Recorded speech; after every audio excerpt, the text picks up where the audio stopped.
contained 2 kilograms of white substance, and following a preliminary field test, all indications led to cocaine.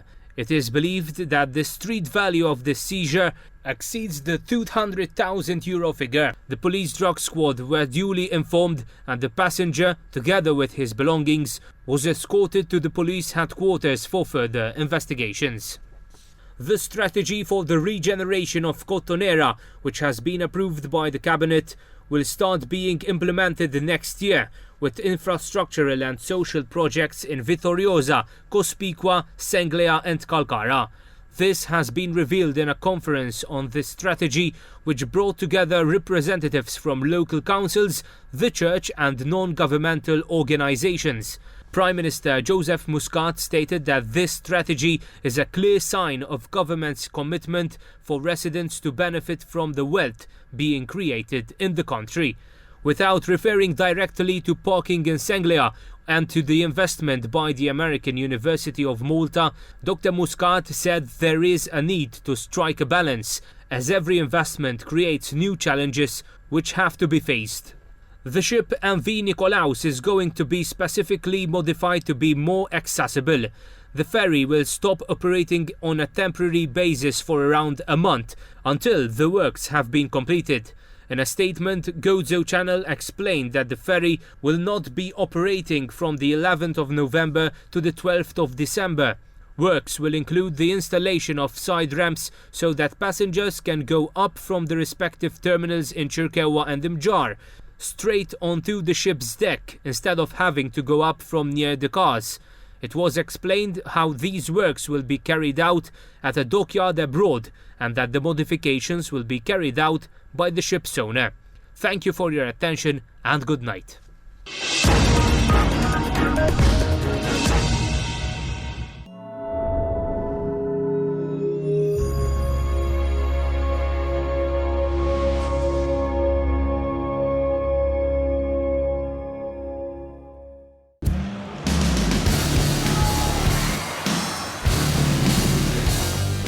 Il-UEFA Europa League ma' TVM Sport il-lejla mir-raba ġurnata tal-gruppi diretta minn Mönchengladbach Borussia Roma fid-9 wara il-gols kollha mill-logħbiet kollha tal-UEFA Europa League kollox fuq TVM2 l-istazzjon sportiv tiegħek.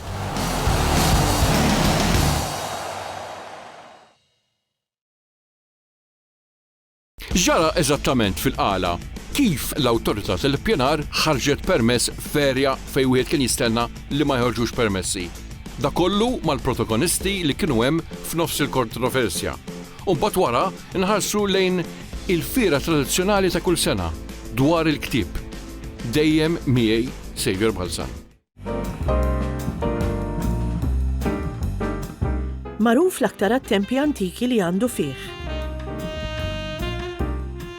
Iżda waqt żjara saċ-ċentru, wieħed jiltaqa' wkoll ma' djar antiki u sbieħ. Bħalma jiltaqa' wkoll ma' ġonna li jsebħu l-ambjent tal-madwar. Linji lokali se mmorru ħaltarxien.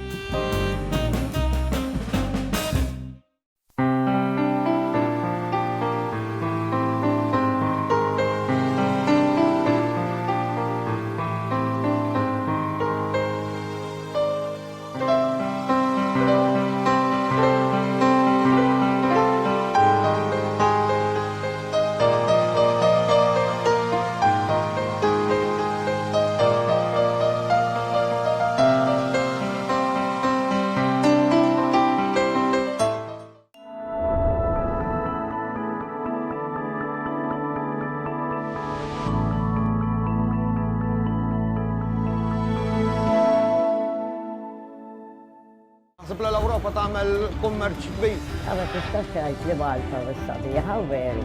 Ma Malti naraħ Marija jgħid tiġi tkellem The secret to freedom is courage. Għallulna li mill-belt għandha l-birthday 4 ijiem oħra u sa tagħlaq 10 snin. Tafu minni triq San Pawl qiegħda imxi saħdejha. Hemm dar l-Ewropa, tħallna.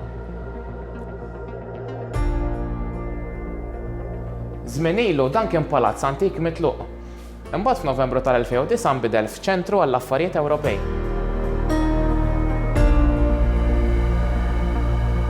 Hawn ġew insibu l-Uffiċċju tal-Parlament Ewropew f'Malta u dak ta' rappreżentanza tal-Kummissjoni Ewropea f'Malta. Ili 11 sena naħdem fl-istess post, però qabel bdejt taġbiex u mbagħad trasferexxu għal hawnhekk. U aħna nirreġistrawhom, neħdu l-IDs, number wek, bil-fors qabel ma jifqu hemm fejn. Xogħol interessanti għax tintaqa' ma' nies li mhux dejjem tarhom fuq it-television tisma' bihom bejn tarhom veru dak il-ħin speċi mhux dan u jiġu ambaxxaturi, membri parlamentari mill-EU minn kollox. Jiena hekk għalhekk jogħġobni għax qabel kont ġifieri nisma' fuq li hu bissu hekk u mbagħad meta dħalt speċi bdejt ikun iktar viċin xed jiġri laqas mhux tisma' biss fuq it-televiġun tarhom tkun taf min hu hekk kollox imbagħad. Taf x'għandhom 3 sulari taraġ.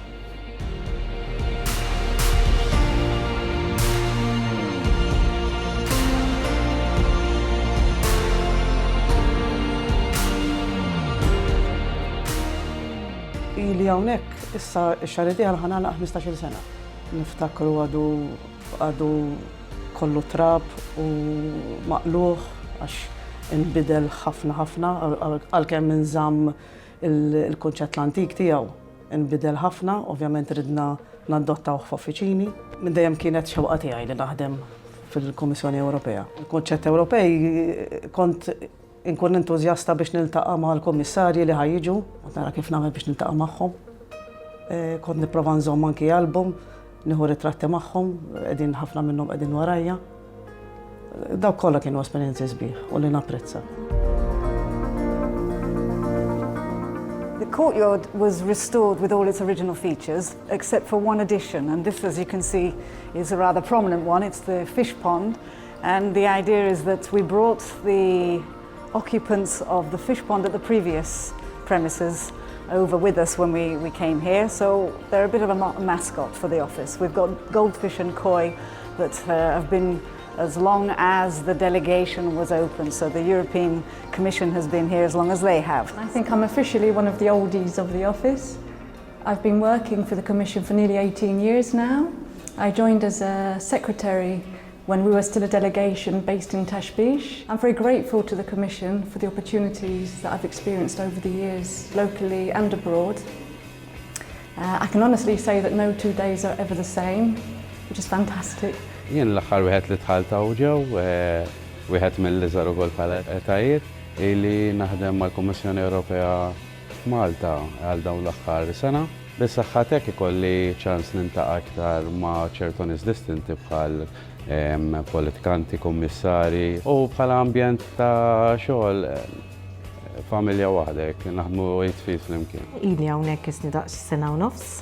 Dal-aħħar sena l-iktar li kellna x'nagħmlu ovvjament dan l-uffiċċju kienu l-elezzjonijiet tal-Parlament Ewropew. Fejn għall-ewwel darba il-Parlament Ewropew għamel kampanja li hija proprju kampanja tal-istituzzjoni stess.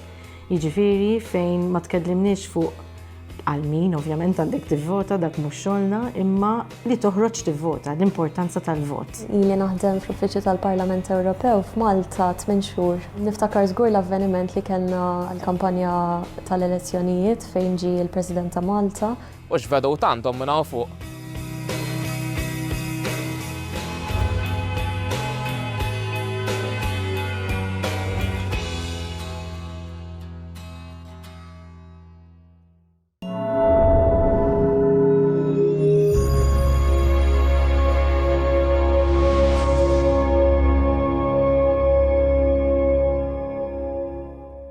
Every Maltese person uses 110 litres of water a day. We need it to live. We've always been advanced in water resources management, but we can all make changes in our everyday lives to help. Water be the change. This project is part-financed by the European Union under the Cohesion Fund. Meta rajt il-kont tal-mobile kien hemm €6 charge ta' messaġġi. Kif jista' jkun? Għas jekk tibda tibgħat minn flodu sa filgħaxija ma tara dik iċ-charge. Din hija l-istorja ta' kif inti tista' tispiċċa vittma wkoll. Waqt il-break tax-xogħol, il-vittma tagħna bħal ħafna iqatta l-ħin tiegħu fuq l-smartphone. Jien nħobb dejjem nara x'ħan ivvinta bil-mobile, speċjalment fejn jitlu ritratti. Inħobb neditjhom u hekk. Sibt app partikolari biex teditja r-ritratti u kienet tiswa l-flus. Ovvjament jekk tista' ġibha b'xejn, kulħadd jippreferija veru. Allura qed ħanar jekk hawn xi app bħala ma tkun b'xejn u qatt infittex. Sibt waħda minn website, mhux mill-istor pas-soltu, u bil-Malti għad ħanipprovaħħa. Waqt li qed jinstalla din l-applikazzjoni, il-vittma tagħna jiġi marraf mill-smartphone stess li l-applikazzjoni mhix ġejja minn sors affidabbli. Ejja morru. Qedlu kollox okej jienu installa u ma għadx naqra. Veru jimbla paċenzja. U dan tittejdru okej bil-fors biex kompli tinstalla. Hawnhekk għandna każ li jseħħ frekwenti ħafna. Dak li jkun meta jniżel xi app moħħu jkun biex jaqbad u juża. U bekk ma jikkunsidra xejn. Aħseb wara l-fatt li min għamel l-app jista' jkun għandu intenzjoni ħżiena. Iżda x'intenzjonijiet ħżiena jista' jkun hemm għal smartphone. Fil-waqt li saret kważi naturali li nipproteġu l-computer tagħna b'antivirus mhux l-istess jista' jingħata għal mobile phones. L-smartphone illum il-ġurnata jikkontjeni informazzjoni dwarna li hija mhux biss ġurnata però wkoll personali u privata. Din l-informazzjoni tista' tkun ta' valur kbir għall-kriminal. Insomma, wara l-installajt din-l-app għall-ewwel kien kollox tajjeb.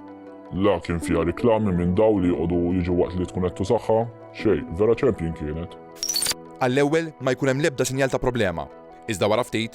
Issa jien il-mobile kien ilu għandi forsi 4 xhur, però f'daqqa waħda bdejt inħossu jisu qiegħed jislowja, jisu anke jeħel. Provajt nixel u nitfih xi darbtejn ma xorta baqa' jagħmilha.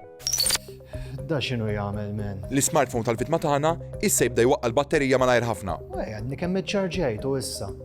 Fatt il-mobile u ħadtu ma tminx rajtu. U biddil il-betri u hekk. Imma meta reġa' taħħuli mill-ewwel reġa' bdejt bil-problemi, rġajt ħattulu u qabatu tani wieħed ġdid. U ħdiem bla problemi.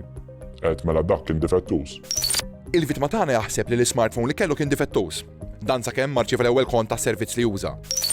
60 euro messaġġi. Asli battom it-tretra. Vittma tagħna jgħidulu li ntbagħtu ammont enormi ta' messaġġi mill-smartphone tiegħu barra minn Malta. F'dan il-każ partikolari il-fatt li l-battery kienet qed tinħel iktar malajr mis-soltu. Kif ukoll il-mobile kien slowja kienu sintomi li kien hemm malware jew virus. Saqsawni jekk kontx installajt xi apps fuq il-mobile li ma kinux ġejjin mill-store. U l-unika waħda li kienet dik tar-ritratti. Mill-investigazzjonijiet joħroġ li din l-applikazzjoni kellha virus imqabbad magħha. Pratikament dan il-malware xogħlu kien li l-kriminali jista' jibgħat jew nkella jinterċetta messaġġi li qed jinbagħtu. Importanti li l-smartphone titrattaħ mal-computer u tinstalla antivirus u firewall fuqu. Tinsiex li inti tista' tispiċċa vittma wkoll. Għalhekk, is-sigurtà diġitali hija fir-responsabilità tiegħek ukoll.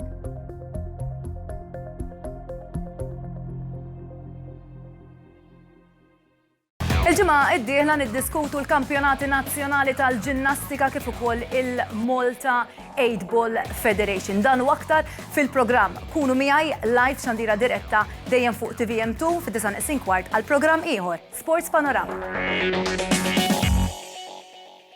Dil-biċċa tippressjonakom u hekk nixtiequ li timpressjonakom. 5 snin wara li waqaf jieħu droga biex taraw id-droga x'tagħmillek.